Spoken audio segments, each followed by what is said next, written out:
Greetings, respected viewers. I'm George from Ireland. Here I am in front of the statue of Millicent Fawcett on Parliament Square in London.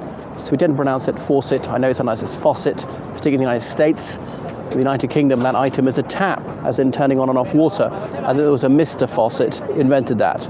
Because obviously previously water used to flow and flow, because you can't turn off rivers. So in the old days, people had no concept of turning off the water. But anyway, back to the germane issue, which is this woman behind me.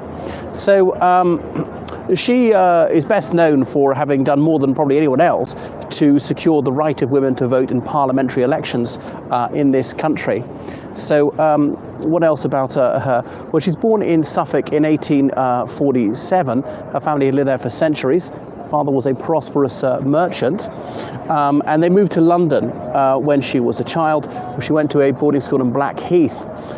She met an Anglican clergyman there of sort of advanced views, who was aware of social issues, who thought that religion was not just about God, it was about sort of justice in this life, and that influenced her very deeply. So she was a very learned girl, and she read Vindication of the Rights of Women by Mary Wollstonecraft. So her elder sister, Elizabeth Garrett Anderson, is perhaps even better known, being the first woman to qualify as a physician in this country. Her sister wasn't the first British woman to qualify as a doctor, because there had been a British woman who moved to the United States shortly before that and qualified as a doctor there.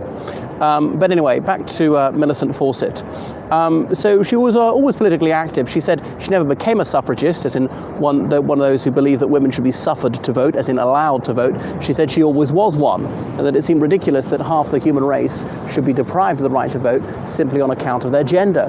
That a woman, no matter how intelligent she was, or no matter what her integrity, would not have what a man could have, even if he was a complete dimwit, and even if he was an absolute bounder.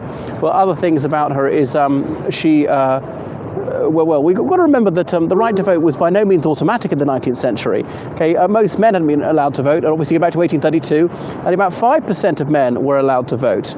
But it was a time when the franchise was expanding. That's to say, the right to vote was being granted to more and more people. So she thought that this ought to include women. What else about her? Yeah, so she married Henry Fawcett, who was a Liberal MP, became his secretary, and she helped to found the National Union of Women's Suffrage Societies, and indeed she became the president of that organisation. So she toured the United Kingdom campaigning for this. Obviously that included the whole of Ireland at the time.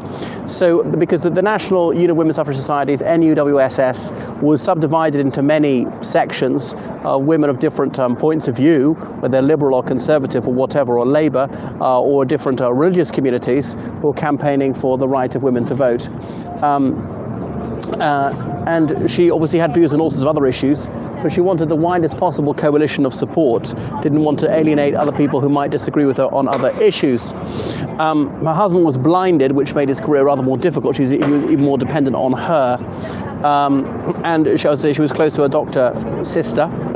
And she obviously wanted access to higher education for women. Now, the Married Women's Property Act had been passed, so then previously English law held a man and his wife to be one flesh, based on the biblical principle, but things had changed. A woman was allowed to own property separately from her husband after a while, have a separate legal personality, and then vote in local elections, so that for your city council or for your county council, indeed stand for the council, be elected to the county council or the city council, we often call it a city corporation back then, or indeed be elected mayor.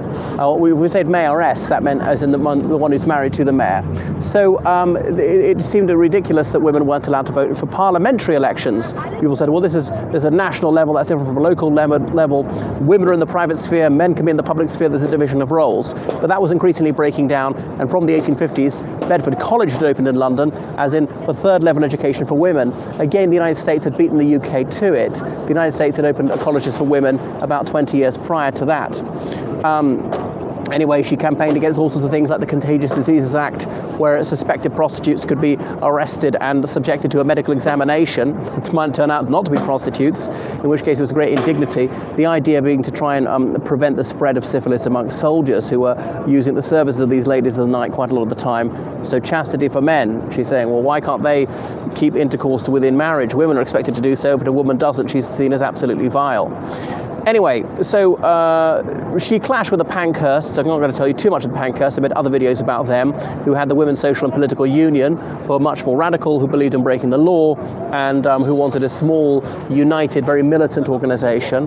But they would say they did more to advance the cause than she did with a softly approach. And her movement was too amorphous, was too genteel, too slow-moving. So she knew, well, just about everyone in liberal or radical politics in her age. John Stuart Mill, for example, who was the second ever person to stand up in Parliament and advocate women's suffrage. I believe Jeremy Bentham was the first, and he was well ahead of his time. So you see the thing she's holding here, courage calls to courage everywhere. So by the late 19th century, she was a very prominent figure, and indeed during the Second South African War, 1899 to 1902, when Afrikaner civilians were interned, that's to say South Africans of Dutch descent, white South Africans, sometimes their black employees as well, were detained. She was sent by the UK government to investigate, to see the circumstances in which they were held, and they obviously weren't good enough. A lot of them died of various diseases because sometimes they weren't even issued with soap. A war was on, so severe shortages of everything. Supplies often didn't get through to the soldiers, didn't get through to the civilians in the internment camps. Nobody was forced to work. Not a single person was killed in any of these places. Now, they're known as concentration camps, which also is highly misleading because the National Socialists misused that term to make it seem that their detention of people was relatively benign. And there's this usual lie put around by Britophobes saying that the United Kingdom invented them, when of course they were invented by the Spanish colonial authorities in Cuba a few years earlier. But anyway, her report helped save lives there as well. So she came back, but it wasn't really to the end of the First World War that the goal was achieved. Well, April 1918, the war was still on. The Representation of the People Act was passed. 1918, you've got to point out it's the 1918 iteration of the Representation of the People Act, because there have been several of them passed from 1832 onwards. So it said that women over the age of 30 would be permitted to vote, or over the age of 21 if they're either on the local government register or married to someone who was, because only really ratepayers were allowed to vote for local elections. So paying rates as in taxes to your county or to your city. That was the local tax. So the person who owned the house or was responsible for paying the rent was the ratepayer.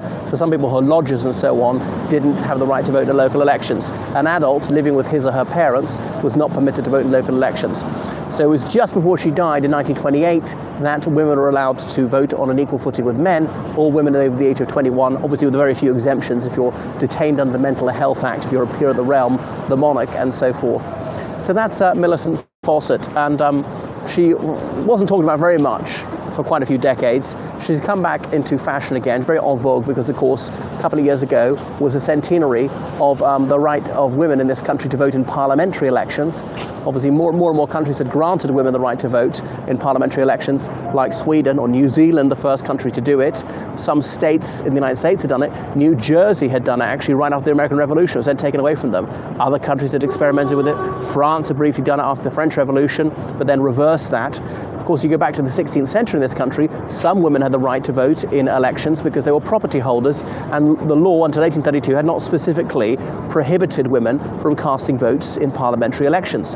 Indeed, in the Middle Ages, there were some women in Parliament at the House of Lords, abbesses, because it was to represent the Lords spiritual, as in religious leaders, and an abbess, a nun is in charge of an abbey, might control tens of thousands of hectares of farmland. She was a very considerable person. So a woman of consequence could therefore be in Parliament because it was about representing property, not really representing people, and she was very important.